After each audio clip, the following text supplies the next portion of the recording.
the church. Beyond Sunday, beyond Sunday. Yes, we are Wheeler Beyond Sunday. Hi, and welcome to Wheeler Beyond Sunday. This week we're going to be talking about Ginger's most recent sermon, The Road Less Traveled, and we're super excited to dive into this topic. It's a little intense. It talks about our prejudices and the way that we have internal biases and how we apply that in our Christian life and how we try to look past it or look through it in the same lens that Jesus would. So today I'm Jade, and we have Jill, Derek, and Aubrey with us as well. So, to start off, we'll start off on a light note. And Ginger kind of talked at the beginning of her sermon about how we all have preferences just in our nature. So I'm curious, do any of you have like certain preferences for different things, like favorite variety of apple, specific brand of peanut butter, brand of coffee, that kind of thing? And if so, do you have a specific reason why you favor those specific things? Well, I can go first on that because I could not hate Duke's mayonnaise more if I tried. So there's this ongoing battle, like constantly between me and my Uncle Joe over Duke's mayonnaise because it's terrible, but I do love mayonnaise. But anyway, so anytime I go to North Carolina, because that's where it's made, I will not get anything that has mayonnaise on it. Like I always ask first, like, do you put mayonnaise on this? Because if so, I'm not even going to order it because I know the only option is Duke's. And every year at the Duke's Mayo Bowl, my husband likes me to watch like when they pour the Duke's like all over the people, and it gives me the willies. Anyway, that's probably my big hang up is Duke's mayonnaise for sure. That's a great one. I think Ginger is trying to stir the pot with this question. I know she did the questions this week because she specifically called out apples. Mm. And I told her this week that I was in the doghouse for buying the wrong type of apples. So Lauren hates Red Delicious, and Me I just too. I was gonna so say that. Yeah.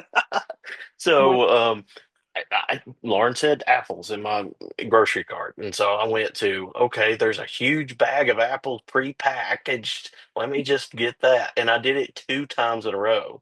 And after the first one, she was so mad. She's like, do not get Red Delicious anymore. They are not delicious. And so I was like, okay, I'll try to get the right ones. No, that was exactly what I was gonna bring up is that when she said apples, I was like, oh, I am very particular about my apples. So like a Cosmic Crisp or a Honey Crisp, absolutely. But Red Delicious apples are just the grainiest texture and I cannot get behind it. Um, so that was exactly what I was gonna say. I'm right there with her. About you, Aubrey, you got anything? Yeah, start off with mayonnaise is gross. Oh, okay, well, You've got red apples, you've got yellow apples, and you've got green apples. That's it. I'm trying to make everybody mad at me. Uh, I'm very much a creature of habit. If we go to Cracker Barrel, I will get a menu every time. I will look the menu up and down every time, but I will get the exact same thing every time, and it's like the country boy breakfast. Like I'll get breakfast for dinner. Um, no matter how bad I try, it's always the same thing. When we're cooking recipes at the house, like we have these things we'll always do, and I'm always trying to make them better somehow. Let's try a little bit of this, and that drives my wife crazy. She just wants it how it's always been or how it always is.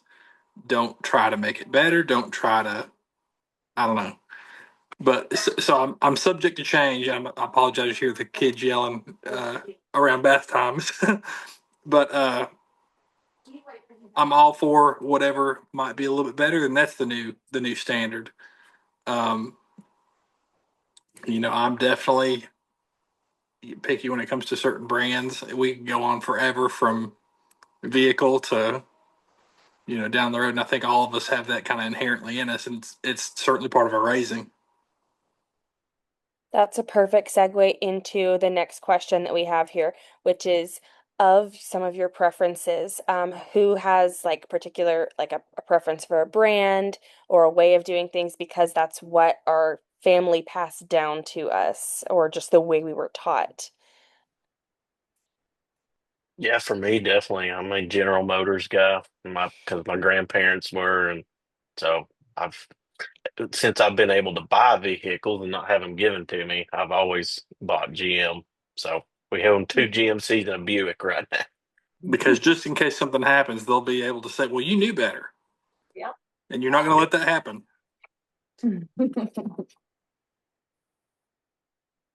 I can't actually think of anything as far as that goes. My dad was a big Ford guy. He probably is up there in heaven shaking his finger every time I get in my Chevy. Um, so I didn't really do that, but I can't really think of anything as far as that goes.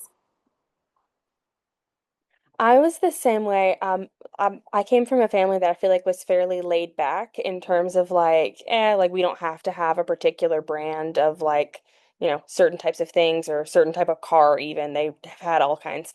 So I don't know that most of my stuff was maybe taught to me growing up, but I feel like I have picked up some preferences from my husband, who's a little more particular, and he'll be like, we're getting name brand of like these items. We're not getting the like Aldi brand. We're not doing because I'm like, I don't care. So I think that's kind of how it's run in my household lately. Our next question is, when did you start noticing a difference in some of the products you use, causing you to choose one you to stick with because you liked it better? Probably not until I started cooking for myself. There are certain, I'm with your husband on, there are certain things that you cannot buy store brand, but every other thing, like I'm all about buying as much store brand as I can. Like most of the things I buy are Crave from Food City. Um, Yeah. but there are certain things that I can't like, because like when you cook, it's like you can taste the difference in them. So I don't know. What about you guys? For me, it's probably the Pepsi or Coke thing. So my grandparents always had Pepsi ones back then, and so I've always liked the Pepsi. No, I love the Pepsi much better than the Coke flavor. I think one thing for me is Oreos. Like the off-brand Oreos are not the same at all, and I didn't notice that until I was an adult and like I just got married and it's like, okay, we gotta buy our own groceries now. And I was like, I'm gonna save myself $2 and get these off-brand Oreos. And I was like, this is nothing like what I was going for. And so that was one thing where I was like, I'm never doing that again. Toilet paper is the same way. Yes. When you first get married, you're like, okay, I'm not going to spend all this money on toilet paper. I'm just going to get this cheaper version, and you find out really quick that that is not going to cut it. So, Yeah. One ply just doesn't and last. Um, And then, as a segue from that, at what age did you first begin noticing differences between various people groups? Such as whether you notice like cultural differences or differences in appearance, that kind of thing. Around what age did that kind of come to the forefront of your mind? I don't think I started noticing really anything until around middle school. I think that's probably when I started noticing, and um, more so, I would think probably the socioeconomic part of it Mhm. because we grew up in, or I grew up, I should say, and it was all white, everyone, So, Mhm. but the socioeconomic was probably the biggest difference that I started noticing. I think I'm the same, Jill. So my mom and our family, we always lived here in the Tri-Cities, but my dad's family is from Southwest Virginia, and from a very poor uh, former coal mining town. And he grew up much poorer than I certainly grew up.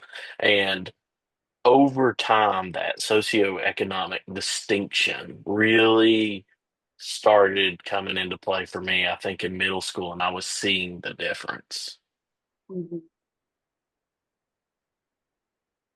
I agree with that completely. I didn't start noticing those differences until around middle school, but also with what you said, like I look at my kindergarten pictures and it was 100% homogenous classroom in terms of like race and culture.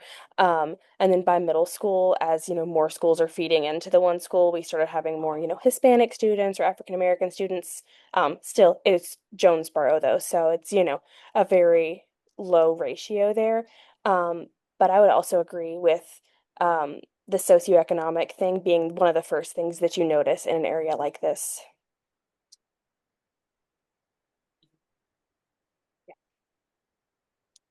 When you began to be aware of the differences, did it change how you interacted with those different from you? I For feel me, like, I'd say so. I think so. When it's one of those things. At some point, you figure out you're different from people, and then that difference sort of feels weird on yeah, you, and so you start acting differently, or maybe trying to set yourself apart from different people. Yeah, and with socioeconomic, I mean, I would like to sit here and say no. I've never done that, but when you look at friend groups, when I look at my friend group that I made, in middle school or even late elementary school, they were all like me. They all had, a mom and a dad in the house. They all had food on the table. They didn't have to worry about their clothes or, going home to a warm bed at night. So um, it definitely did, um, change the way that I interacted. I had to have, or that wouldn't have happened. absolutely. I feel like I had a sort of interesting situation in that my parents got a divorce when I was in middle school, and so that like completely changed not only like the landscape of my family, but our socioeconomic situation. And so suddenly I related a lot more to students who were in a lower socioeconomic station. And so that, during one of those years when you're already like forming your ideology around the world, that was a really big shift for me. Um, and because of that, like a lot of the students at my school that were Hispanic were also kind of a lower socioeconomic class. And so I had a lot of friends that were Hispanic, even though like our culture at home was so different. We were kind of in the same boat in terms of, like what our family looked like in general. And so that was a really interesting change for me that I hadn't thought about until I looked over these questions. And I was like, oh, I guess that is kind of how that played out. Yeah, same. I was grew up in Johnson City, so it was one of the high schools that had the most people in it around here. Um, my father's family came from northern Mississippi. They that my descendants owned a cotton gin. Um, but luckily, there's been generations enough that I'm so far removed from that. That wasn't. We didn't even talk about. Oh, that person's Hispanic. Oh, it was just seen, and you didn't say anything about it. It wasn't a topic of conversation. But like you said, Jill, I mean, you look at your friend groups, you look at kind of who you naturally fall in with, and it's generally who you kind of fit in. Like if you put people in a line, you would put me probably in the same group with other people that looked like me, talked like me, acted like me. So that's just naturally who you're drawn to. Um, but yeah, I've really wasn't put in situations. I feel like you go back into football and you're playing ball with everybody. You're dressed in the locker room with everybody. You're depending on people who you normally may not talk to. Um, so you're almost kind of forced in those instances. But yeah, I've not really been tested. I guess I should say. That makes a lot of sense. So that leads us into the anecdote that Ginger shared at the beginning of this sermon, which I mean, it was had me crying up in the sound booth.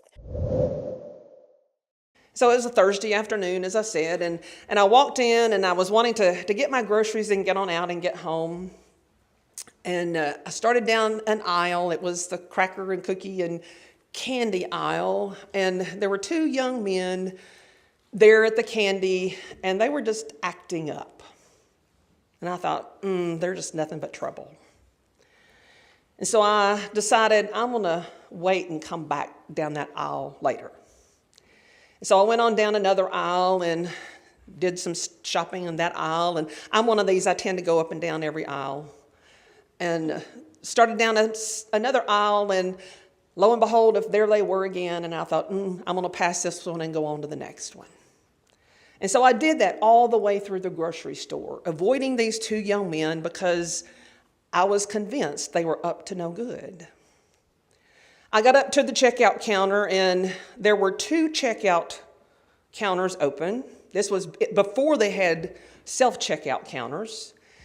And so I had to decide which one to get in. One had a couple of folks in it, one of them being these two young men, and the other one had a lot of folks in it. And I figured out why, because they too had thought these two young men are up to no good. And so I got in the one that had a lot of folks in it. And I'd picked up a magazine, and I was standing there just kind of nosing through the magazine, not really paying much attention. And all of a sudden, I felt a tug on my cart. And I heard someone say, "You can come over here. You don't have to be afraid." And I looked up, and it was one of the young men. And I could tell by the way he had talked and by the look in his face that he was developmentally delayed. So he pulled my cart over behind theirs, and I found out the other young man was his brother. And we began talking, and I learned his name was Corey. And we chatted for a while, and then they paid for their groceries and they went on, and then I paid for my groceries, and I went to my car. And as soon as I got to my car, I put my head on the steering wheel and I just cried. Because it wasn't just that he was developmentally delayed. These two young men were black. And I realized I had made an assumption based more on the color of their skin than I had ever thought possible.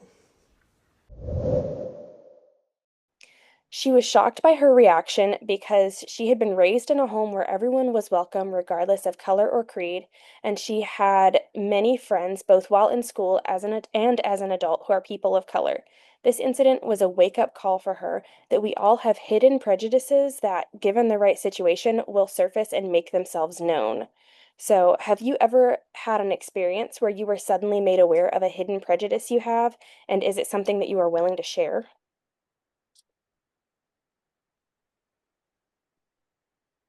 I'm quite certain that this has happened many times in different situations for me. I think everyone has had times like this. I can't think of anything specific. I know, like as a woman, walking down the walking down the road, if I pass somebody and there's not a lot of people around, if I pass a white lady, I'm really not that worried about it.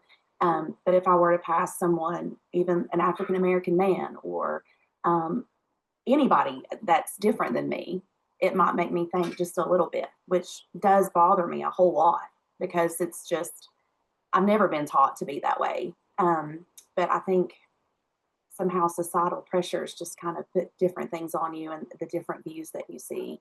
But yeah, I mean, I can't think of anything specific.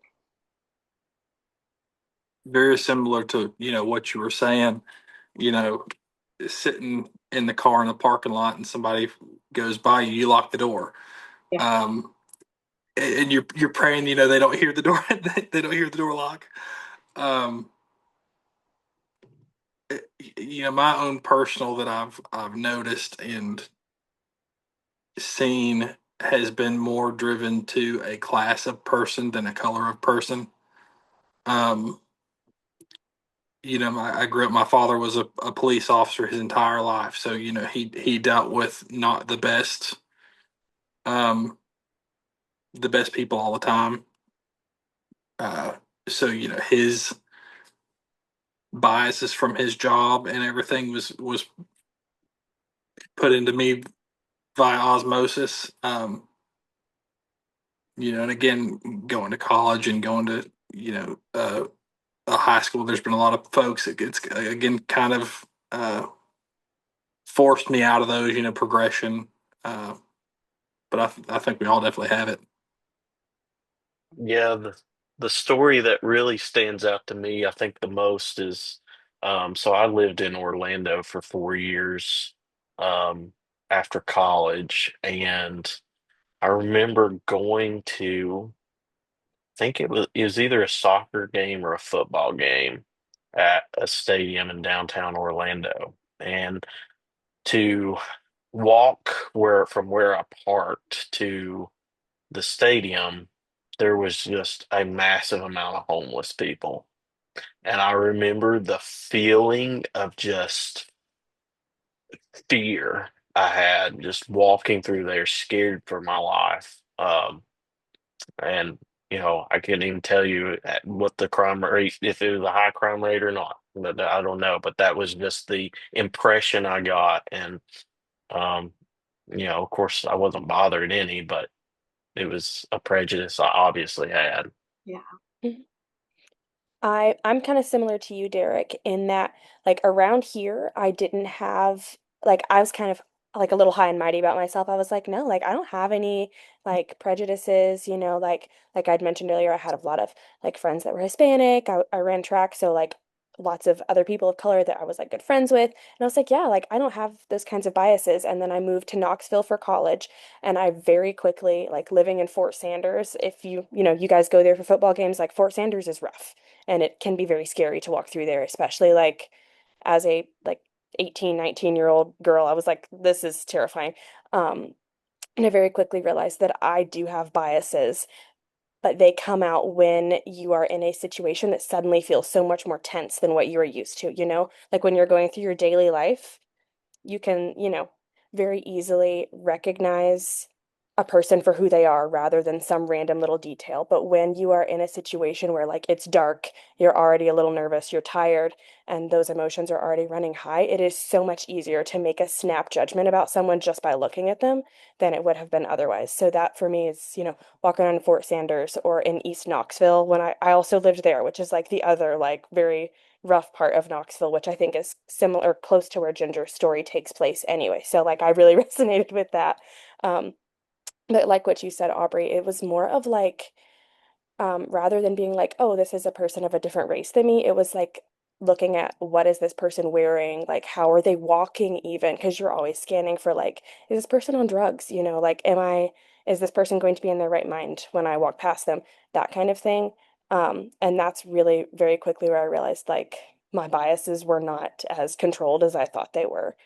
And so I hadn't thought about that in years. I mean, I've been back in this area for 3 years and haven't, felt super tense because I'm in rural Jonesboro. I mean, there's like, there's nobody that doesn't look like me nearby. So, hearing this sermon and having to read through these questions really made me remember, um, what it felt like to have those kinds of biases pop up. So, Ginger went on to tell us that as much as we would like to think we hold no prejudice against anyone, sadly, it is not true. And she cited an article in Psychology Today that said that decades of research has shown that adults have automatic preferences for people groups that are considered upper class and or the majority, even though they believe in being egalitarian. So like it or not, we are all prejudiced to some degree. What did you think about that when you heard those stats in the sermon? I mean, I think definitely that we are. And like I was saying before, I mean, movies, television, these different types of things, they have a certain bad guy that you see. And we all know as adults, that's not what bad guys always look like. There's some people out there that you would know, have no idea. But because of those, I'm trying to think like the profiles that they have created, I feel like that's kind of just ingrained in us. And I think that sometimes that happens, whether it be socioeconomic or color or, um, as far as addicts go, like what Mackenzie was saying today, like they don't always look like what you think they're going to look like, but that Hmm. the movies and TV have showed us like this is what everybody always looks like when they're doing certain bad things. So I think that that has a lot to do with it as well. Yeah. 'Cause I certainly Actually, was like that. So yeah. I actually did a little bit more research on that.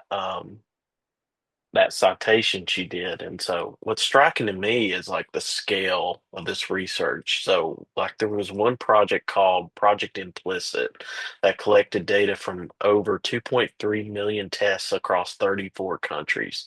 And the pattern holds up everywhere.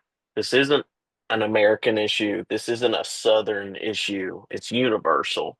And it really gets to the heart of, human nature that we like to find our communities that look like us and help us feel safe. And it's probably just a natural safety mechanism. And so pushing past that is just something that I think is hard to do, but it's part of growth. Absolutely.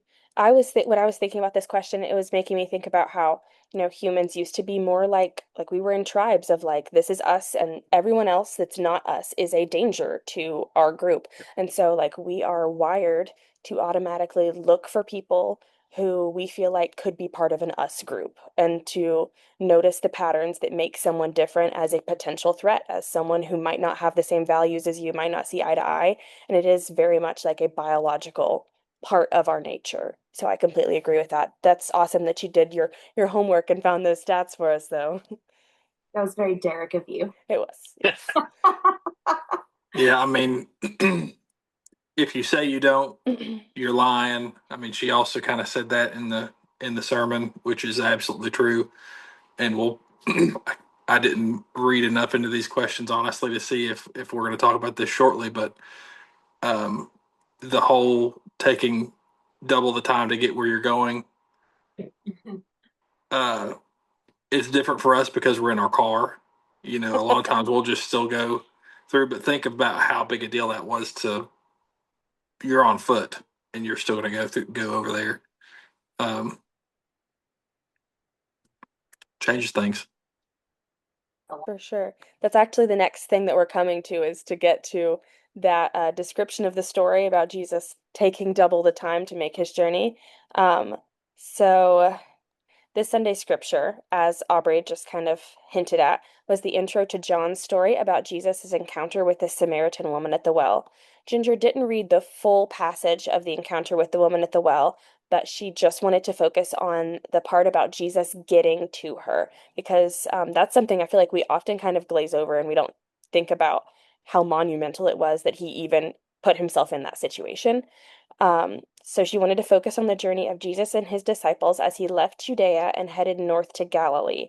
And so she put a little fun question in here for us. When you are planning a trip, how do you typically choose your route? I just most of the time I put it in GPS and I look to see which one has the quickest time of getting there. Because I'm usually running late everywhere I go. Because he knows this. Um, Yep. Constantly late. I'll be late no matter where I go. But I just quit making excuses at some point.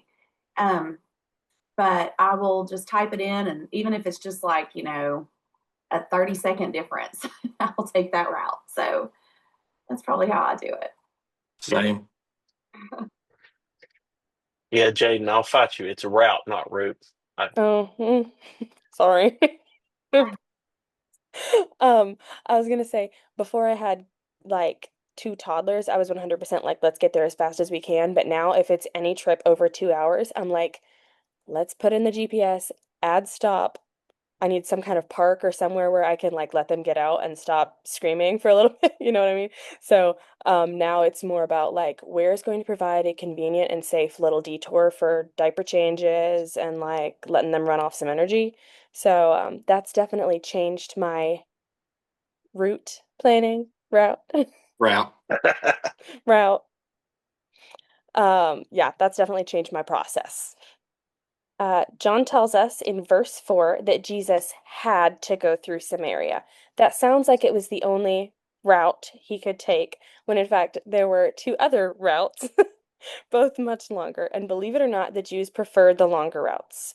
Why? Because the long history of animosity between the Jews and the Samaritans that began even before the United Kingdom split and the Northern Kingdom was taken captive by Assyria.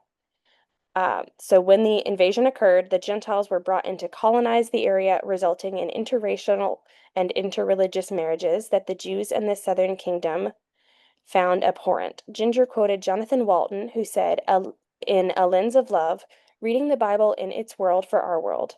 His quote was, "The distinction was enough to cause the Jewish elite in Jerusalem to brand the Samaritans as aberrant and deviant," which basically means he's blaming this whole group of people for their parents having, been of two different peoples.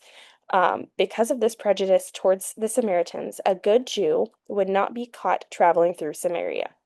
But again, John tells us that Jesus had to take the road less traveled. He had to go through Samaria. So the question we have here is, why do you think that is? I mean, I always felt like in the Bible, everything he did, he led by example. And he had the disciples with him, correct? Hmm. Is that right? I was thinking Yes, no, you're right. almost more of like a modeling thing for them. Like, we don't need to go all the way around. These people, deserve to hear about me as well. So let's go this way.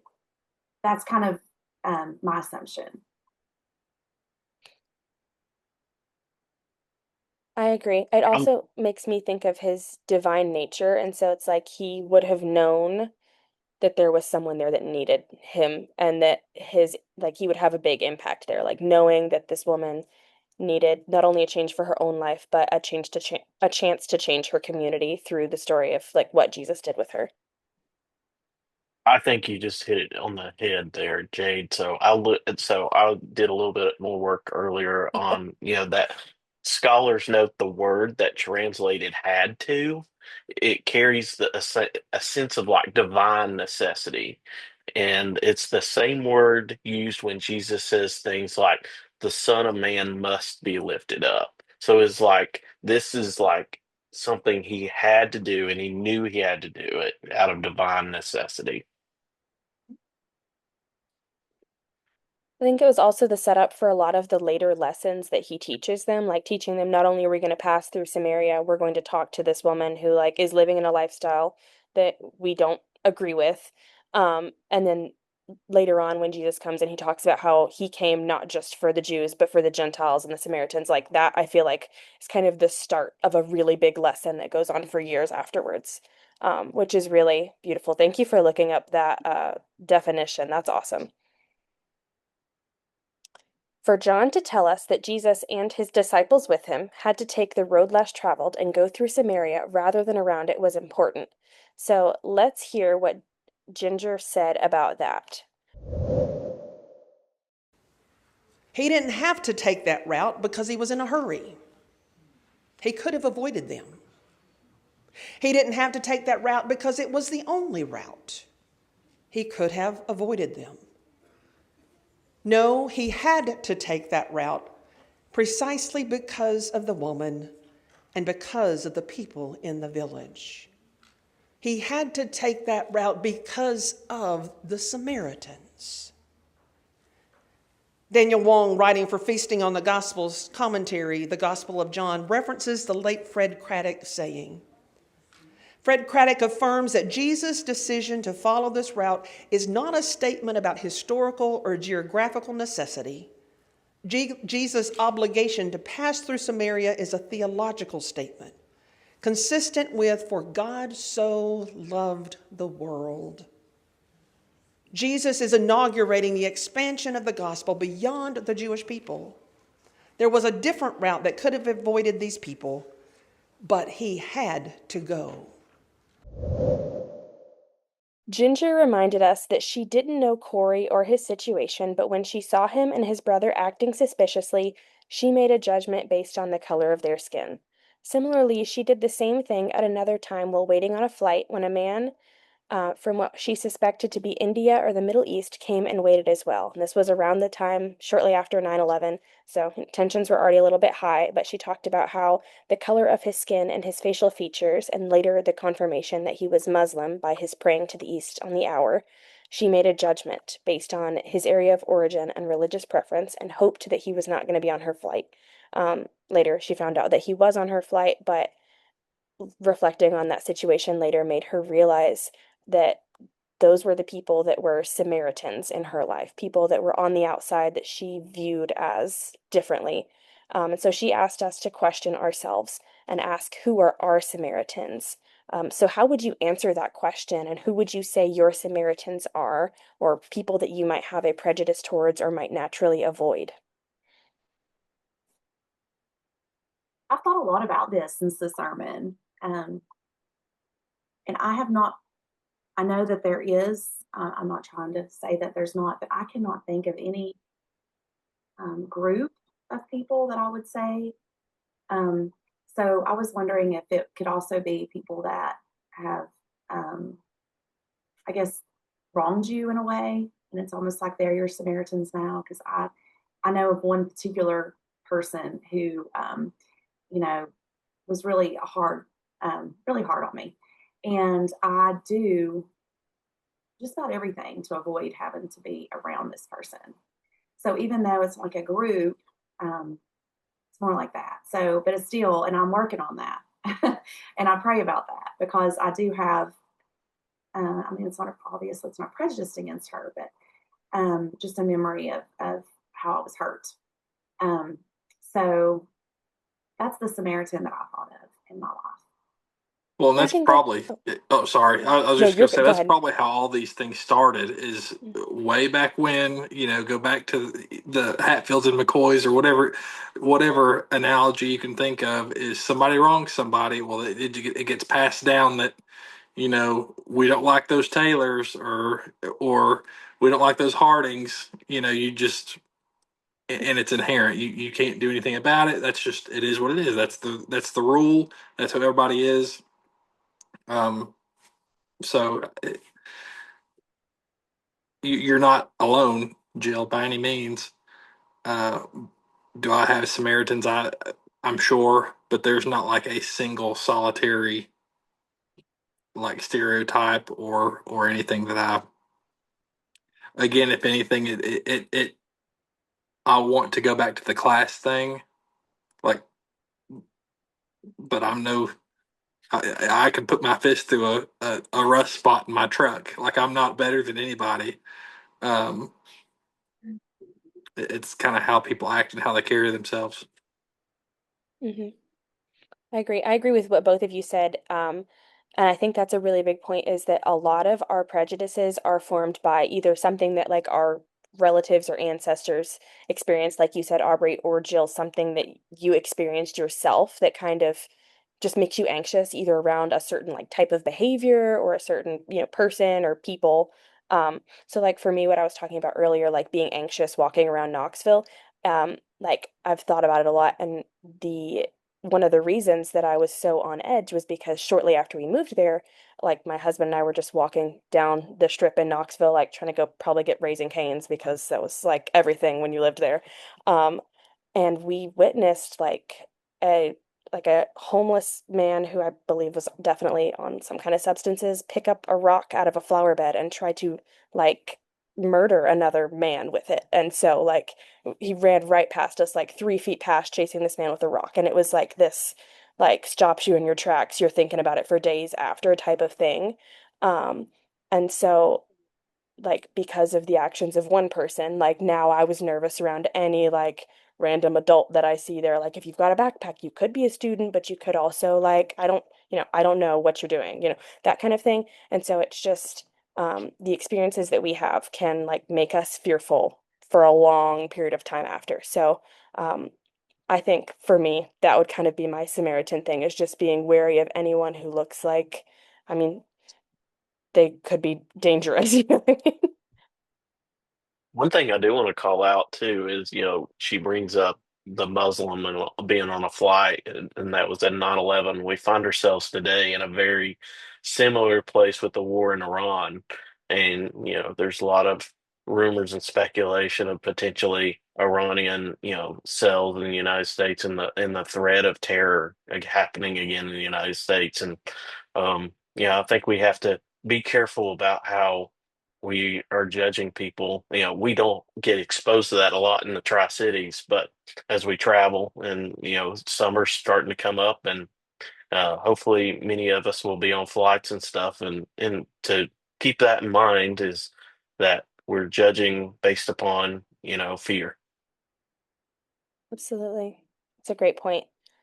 Um, So Ginger then building off of that, off of us recognizing what our prejudices are, she said that if we are going to follow Jesus, then we have to be prepared to go right through the middle of our Samaria. We can't go through wearing blinders and trying to just ignore, the difficult people, but instead we have to stop and ask for a drink, go into town to get supplies, and be amongst those people. We have to not go through it but to it for the very reason that Jesus went to it, because God loves the world and has not sent us into the world to judge, but to be vessels of living water for our Samaritans, connecting them to the well of living water that will never run dry. So, this is a very big question, and it's okay if you need a second.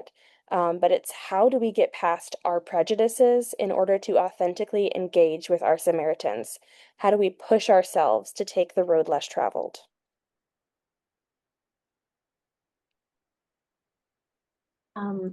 I would say, going back to my situation, I'll just use that as an example, just praying for the right way to interact when they're there. This person happens to be part of the school system, so in meetings and places like that, sometimes I'll interact with them, and just praying that you can say the right thing, or um, at least be kind. You know, I don't know. That's basically what I do. When I see this person, I just kind of ask God for help to give me, because the first few times I saw her, when I didn't really have to interact with her, it would be kind of like I would just kind of look at her and be like, hey, like, and just keep walking. But now I try to do more. Like, we're going to have a conversation. So actually, not long ago, I had a really nice conversation. So I think prayer is probably my what I lean on the most. Yeah, that's right, Jill. I think your story there was not to lean into the avoidance. Don't take the farther route to avoid people when God gives you an objective, and that objective means you have to go through a certain situation that's going to make you uncomfortable, to lean into that uncomfortability and to not avoid it. Yeah. I agree completely. And for like the situation I was describing, which obviously I don't live in Knoxville anymore, I'm not in those same environments, where I feel like that was probably my Samaria, was some of the just um, slightly rougher neighborhoods, or maybe more chaotic, might even be the right word for it. Um, Before we were kind of more anxious and had seen, some of the more dangerous side. My husband and I used to make these little blessing bags that we would keep in our car, where it's got like some snacks and like some basic hygiene products. And if we saw somebody who was like, in need, we would give those to them. And then kind of once we got to a point of like, well, like I've had my car broken into in this neighborhood and I'm just like fed up with these people in the surround, like when you get to the point where you're just frustrated, you stop reaching out, and you stop seeing the need and you just start seeing the difficulty that it's putting on your life. And so I feel like for me, if I was trying to stop avoiding, which is definitely what we did, like we were like, we're just gonna have to move out of this. Like this is just not gonna work. We're just gonna have to move. And not go to these areas and not try and interact with these groups of people. If we're like really trying to approach the situation head on and with intention and purpose, like I would like to go back to doing something like that, even in like, downtown Johnson City or places like that where you see people that are very different from you and live a very different life. But to see their need, and their, the fact that they're a person with a soul before you see the fact that like they're so different and maybe like unpredictable to your like worldview. I think that would be what it would look like for me. Yeah, working with the public will also kind of force your hand Mhm. to all sorts of these difficult conversations. Again, kind of being an administrator where I'm at, you know, the only time I get tagged is when stuff's kind of gone sideways or western, and I'm forced to, make sense of it and try to keep everybody cool. Um, it, it it forces you to see that it's not the color, that it's not the class, that it's not this, that, and the other. It is nice and mean, to put it more vaguely, I guess, but it's all encompassing. Like it's kind of black and white there. Then everybody's the same. You have nice and mean, and they fall somewhere in between that spectrum. Um, Again, do you steer away from the mean ones? Like if you're smart, and you value your self esteem and your family, and you want to keep everybody away from the mean folks. Um, do you come across the person who was previously mean to you, or whatever happened, and you still smile when you see him in the hallway, or kind of like what Jill was mentioning? You can ask God for help with all those things. Talk to friends, talk to coworkers, see what they've done. But I think to overcome it, you kind of got to put yourself in the position to make that decision, Mhm. or have somebody force your hand. Absolutely. Ginger shared a quote from a book by Jonathan Walton that helps shed light on this topic of how to practically, in our daily lives, take the road less traveled. So we're going to listen to the excerpt and hear what she had to say about it. Again, Walton writes, in a lens of love, reading the Bible in the world of in its world for our world. No matter how much Galileans and Judeans exaggerated their differences with Samaritans to preserve their sense of distinctiveness, at the end of the day, it is more accurate to think of Jews and Samaritans as interrelated rather than arch enemies. The more we fail to see ourselves in the perceived other, the more likely we are to keep projecting our own evil thoughts and vain desires upon them. Hear that again. The more we fail to see ourselves in the perceived other, the more likely we are to keep projecting our own evil thoughts and vain desires upon them. What would happen? What would happen if we began to focus our attention not on perceived differences that have separated us, but on commonalities that can bring us together? What if we really took the time to hear the other's story and shared our story with them? What if we truly listened to understand instead of listened to respond? So, how do you think that this would change how you interact with others, especially those that you consider to be your Samaritans, if you were to view what you have in common rather than what you have different from them?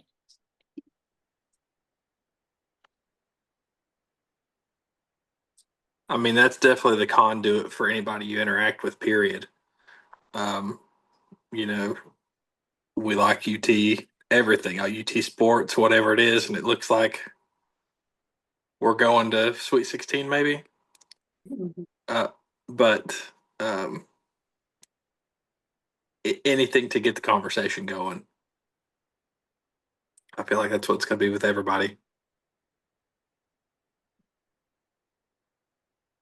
Yeah, I read a great book on negotiation last year, and the author talks about, you know, when you're when you're meeting somebody, particularly, you know, trying to empathize with them in that moment, and um, if you see they're having a hard day, just calling out that it's like hard day, right? Or something like that, and empathizing with them in that moment as a human. And you'll very quickly get to see that we all have the same emotions and go through many of the same experiences, and we can relate in those experiences. And Yeah, just doing something like that could open someone up, and they might tell you a story or something that helps you even empathize with them more. And but just starting for me as someone who has social anxiety and introverted, just getting that conversation started sometimes is hard, being that first mover. But once you get into it, you realize you don't have as much differences as you think. We went, we took the fifth grade to work in a soup kitchen type situation last year. And the fifth grade ambassadors, there's like 25 of them or something. But anyway, there were so many of them there, and there were already so many other people there helping, which was a great thing. You know, we had several kids that just were kind of standing around. And some of the volunteers that were there were like, why don't you guys just go sit and interact with some of the people? And of course, you know, you can imagine, as scary as it is for us, fifth grade kids, we're just like, do what? Like, can I just, do you need me to do some dishes instead? You know? And so I just kind of went with them, and we walked around, and I told them, I was like, just look for something, anything that you have in common. Like one guy had on like a Miami Dolphins hat, and I was like, does anybody like the Miami Dolphins? Is there anybody here that likes the NFL? Yeah, me either. Anyway, that's a whole nother conversation. But so yeah, so you know, of course, some of the kids, of course, were into football and things like that. So um, they did a really good job that day, and it was pretty neat to watch them do that. But you know, that was kind of my advice: is there's something that you can find to start that conversation, and then once you start and you actually listen to what they're saying, and you're not just and you listen to understand, not just to respond, like Ginger had said, um, they will people will share more than you think, and those conversations will last longer.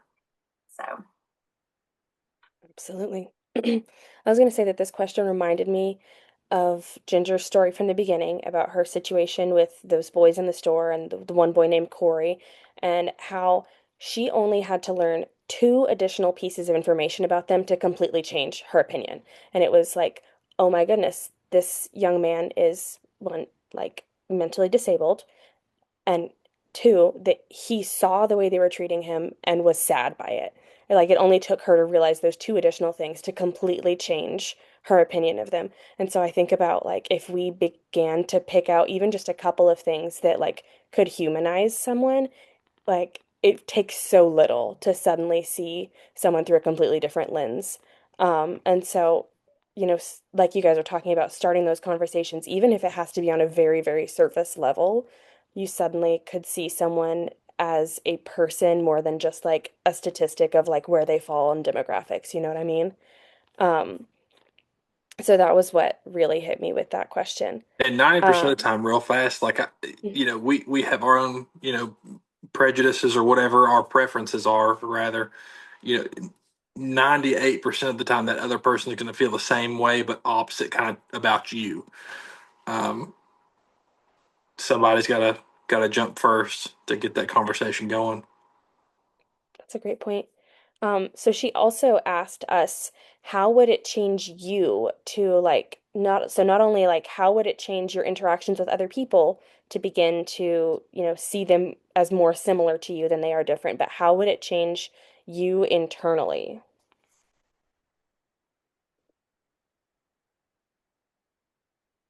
Think about my dad, who's a much better people person than me, but I I imagine that at some point it was hard for him too, and it was that first time you do it really hard, but more and more you get to do it, the more you introduce yourself and tell them your name and get the conversation started, and it gets easier and easier and easier, and it just I think over time that grows your heart for people.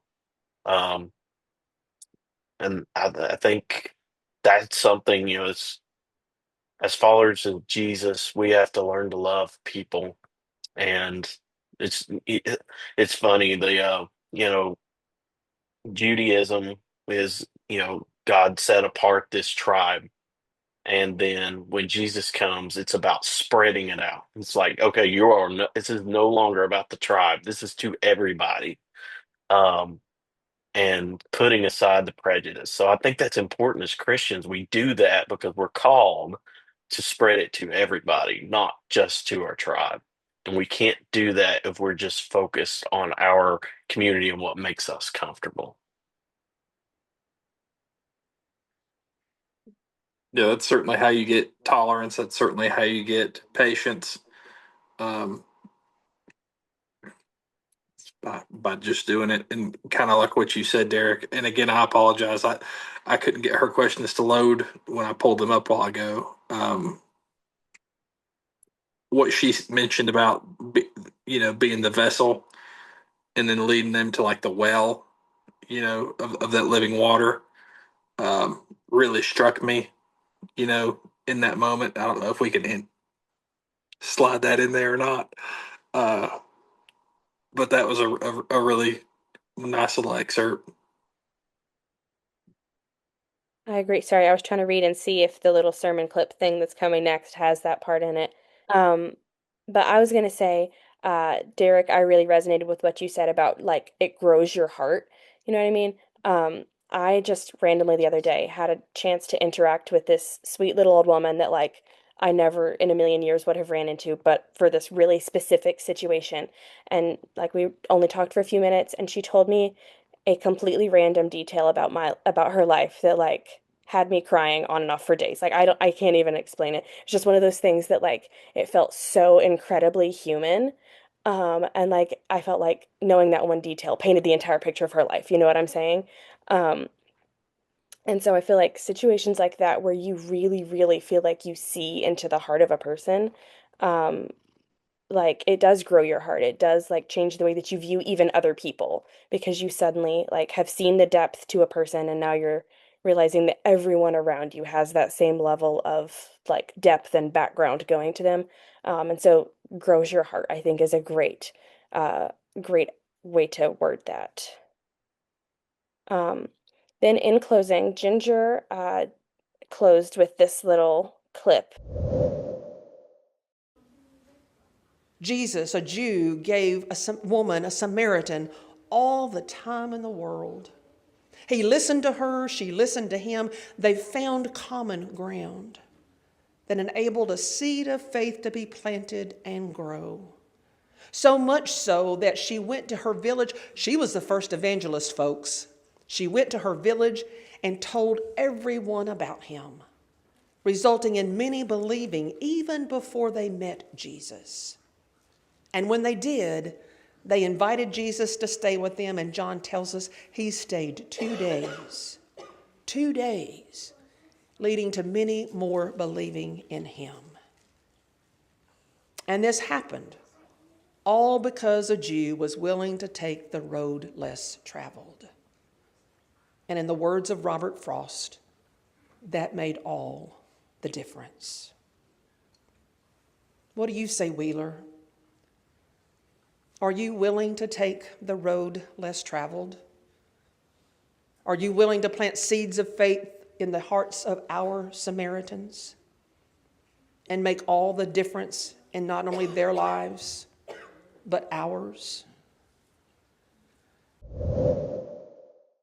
What about those of us here? Will we keep avoiding our Samaritans, or will we, like Jesus, be compelled to go to Samaria because precisely for the reason he did? Because God loves the world, and God is depending on us to take his love to them, as Aubrey said, to be the vessel and then lead them back to the well.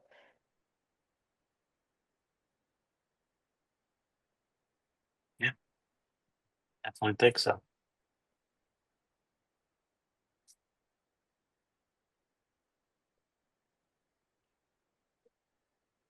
I I feel think we're like prone to doing what makes us feel safe, and we're always going to do that. Hopefully, buddy, go wait on me. Sorry. Uh, Again, through interaction, through these conversations, you're building that tolerance, you're building that trust, you're building that patience. It's going to get better. Um, I feel like the only way is up for those kind of relationships,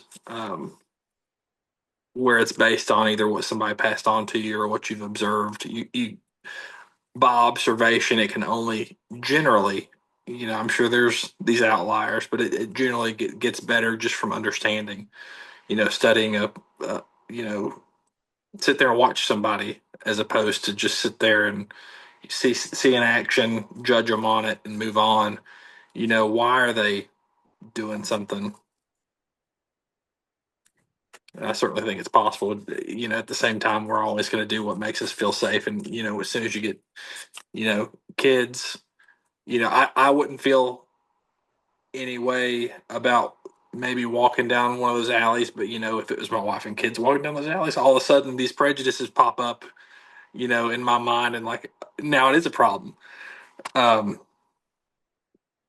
Hopefully just by putting yourself out there and making it happen.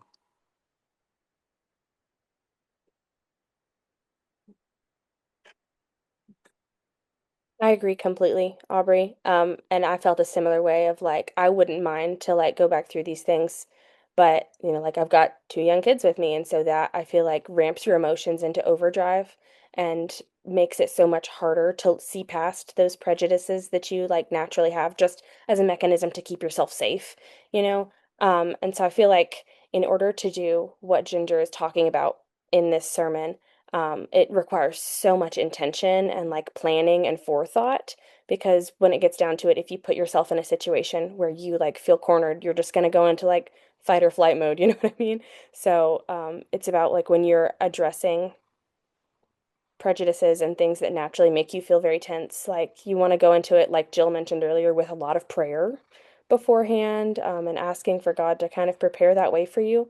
And then, like, kind of with a little bit of a game plan in your head of like, this is how I'm going to try and approach this. And I'm sure that, Jesus had that game plan and he knew like how he was going to introduce the topic to his disciples. So I feel like that's a good model for us to follow.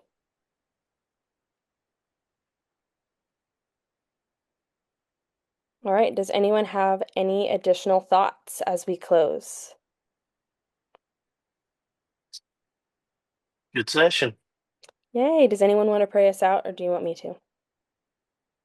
I can pray.